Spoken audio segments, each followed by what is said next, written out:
Pag natuto tayo ng pagbibigay, alam nyo, karamihan sa atin kasi maramot eh. Hindi tayo marunong magbigay sa kapwa. Gusto natin atin lahat, atin.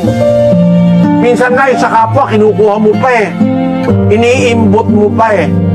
Pero ang sabi ng Diyos, siyang nagbibigay sa dukha, hindi siya masasalat. Kaya yung naaawa ka sa dukha, maaawa ang Diyos sa'yo, hindi ka masasalat, hindi ka magkukulang. Lagi kang bibigyan ng Diyos at ikaw ay mapagbigay sa dukha. Tatandaan nyo yan, salita ng Diyos yan.